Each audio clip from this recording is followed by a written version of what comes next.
So if I were to lay out to someone who wasn't already a believer the fundamental tenets of Judaism or Islam or the Mormon faith or Roman Catholicism or Seventh-day Adventism, anyone who wasn't already a believer would find it absolutely ridiculous. If I said, oh, the angel Moroni came down here and buried these plates of gold, or that there were these 2 million people who were led through the desert and led through the Red Sea, and God provided food and water for them for 40 years when they lived in the desert, or God sent his only begotten son to come to earth to die on a cross to save you from your sins.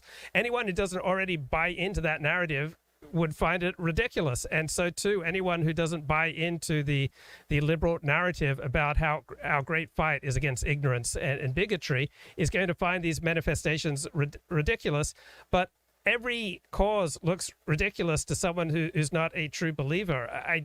I don't think most people realize how much we depend on non-rational sources for our meaning. I mean, when I'm talking, doing my live stream and speaking to 15 live viewers, I have a vastly exaggerated sense of my own significance.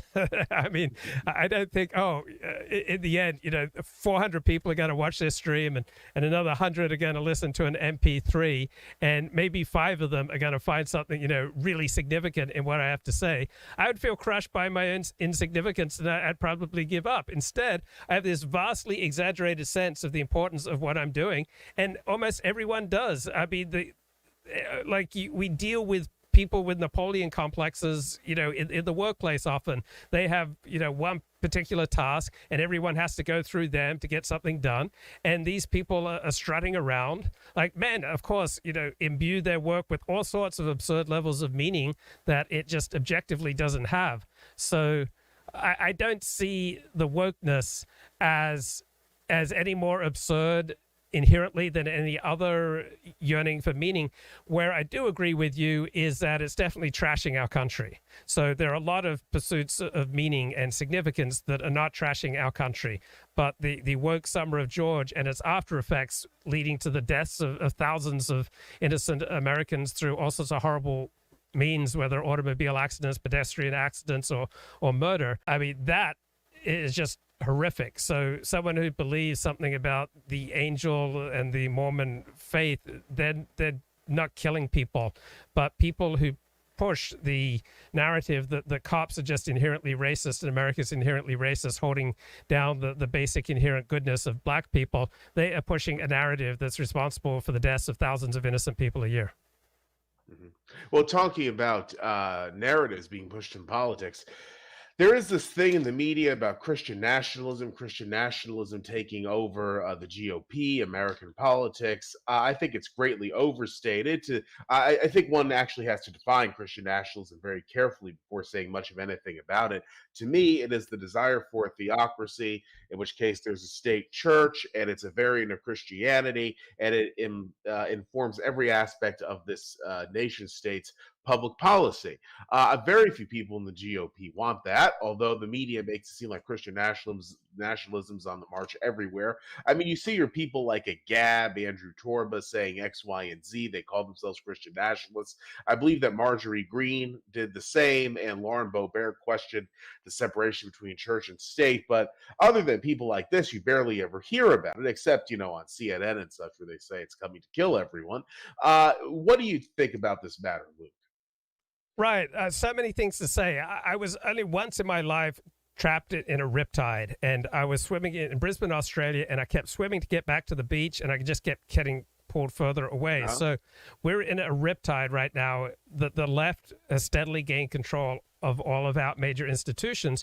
So to try to preserve your way of life, you have to swim a lot harder than you would in 1950s America. So that's probably the first way that I understand Christian nationalism. It's an attempt by many ordinary Americans who 50 years ago would not have identified as Christian nationalists, but in these particular circumstances, that is the way they see is the best to try to preserve, something of their way of life. Like every living organism devotes itself to trying to reshape the environment around it so that it's most conducive for its own flourishing. That means sharks and beetles and ants and people, and Christians and Jews, we're all trying to shape our environment so it's most conducive to our welfare.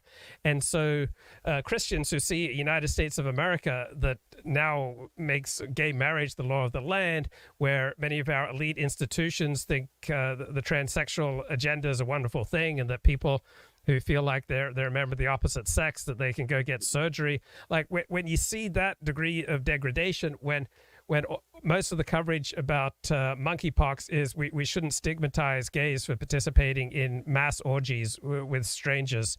The right to participate in mass orgies with strangers is written in the Constitution, and we should be very careful about stigmatizing this kind of antisocial behavior. When you look at that, then you start trying to construct a lifeboat out of that. And so nationalism has many different components, and what people say they are frequently bears absolutely no resemblance to what they're really all about. So plenty of people who say they're a civic nationalist, they actually believe in a strong component of racial nationalism. They just simply recognize the cues and the incentives to not express that, so they just talk in terms of civic nationalism. And so to plenty of people with racial national identity, they understand that it's completely socially unacceptable to say that out loud, but they can rally to the banner of Christ is King. What makes this so complicated is that nationalism is primarily something that is non-rational. It's an emotional feeling of connection with other members of your group, the largest group possible that you can strongly identify with. And it's also a frame of mind. And so people will use all sorts of terms, but those terms don't denote what's exactly going on. The conflict in Northern Ireland between Catholics and Protestants is not primarily a religious conflict. It's given that terminology, but what you have are two different peoples with two different ways of living, two different folk ways, and so calling it Catholic versus Protestant simply makes it easier. And so many of the people, I think, who identify as Christian nationalists, that's just a way that they can identify with a particular group that provides a possible way out of the hellscape that they see around them. And I don't think one should get too hung up on the details. Sure, there's a time and a place for getting hung up on the details. What exactly is Christian nationalism? But in the big picture, nationalism is an identification with a people